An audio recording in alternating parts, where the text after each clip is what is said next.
There were moments when I was younger, when it scared me to be here in Karachi.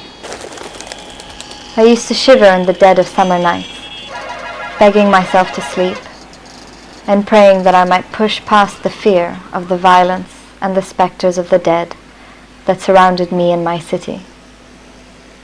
But one night, I heard the myna birds outside my window, crowing at 5 in the morning. After that, I would wait to hear them, these dark, rough birds, and I would fall asleep as the birds reassured me with their raven song that we had defeated the night once more. Songs of Blood and Sword is the story of this family, this extraordinary family that has suffered and has played a part in the violence that makes Pakistan the state it is today. So much is written about the Bhuttos that at this point it seems quite difficult to separate the myths from the actual history of the family. Zulfikar Ali Bhutto was killed in 1979 and there's never been justice in his case. There's never been an inquiry into the trial that sentenced him to death. Shahnawaz Bhutto was killed in 1985. There's never been anyone called to account for the death of this 27-year-old man. My father, Murtaza, was killed in 1996, and in 2009 the courts of Pakistan told us that nobody killed him. And then in 2007 Benazir was killed at a public rally in Rawalpindi, and there has not even been a police report filed.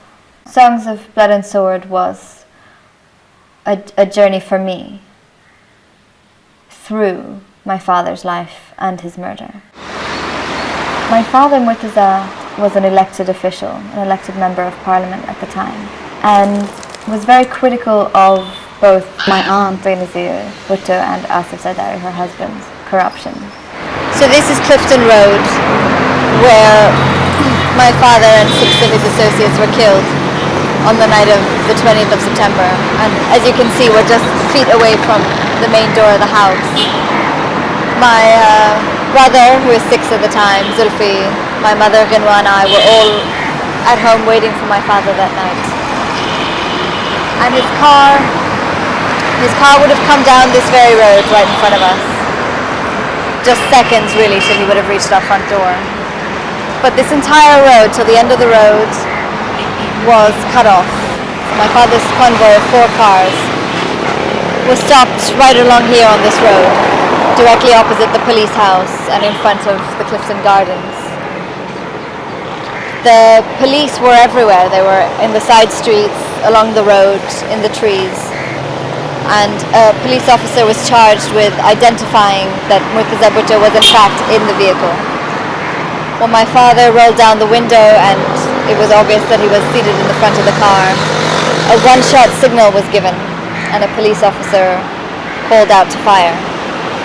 As soon as the firing started, Rahim, the youngest of the guards, jumped from the red pickup and ran to replace Sajjad by covering Murtaza with his body.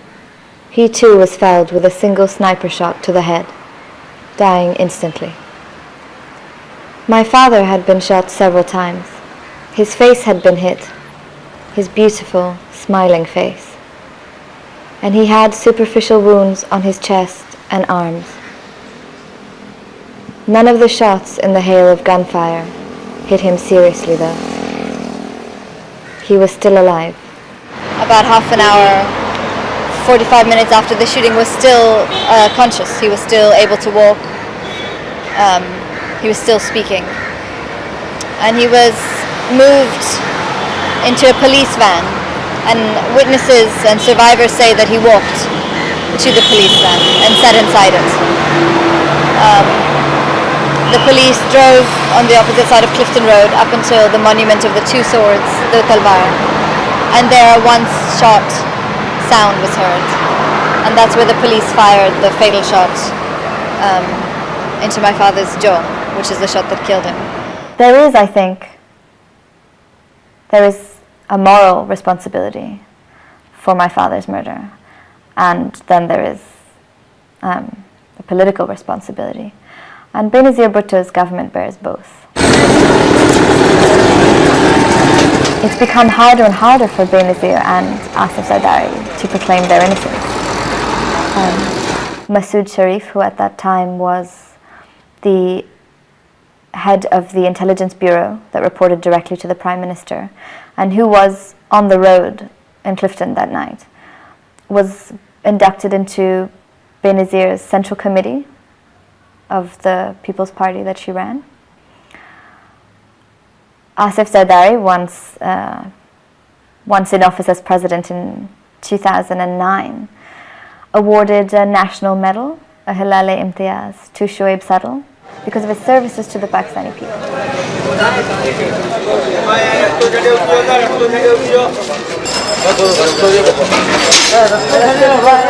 Life is cheap and violence is very easy, and Songs of Blood and Sword was perhaps the only way that I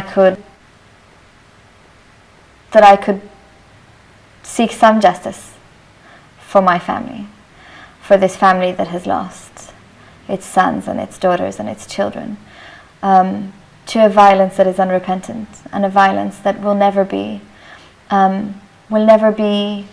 brought to justice by the state that employs it.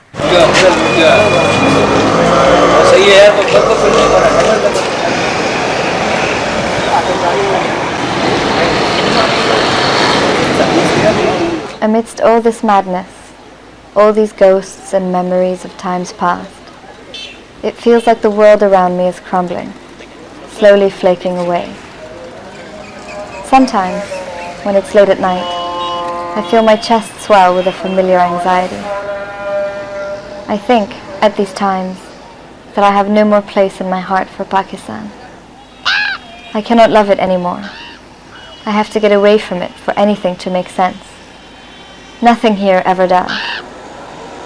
But then the hours pass, and as I ready myself for sleep, as the light filters in through my windows, I hear the sound of those mynah birds, and I know I could never leave.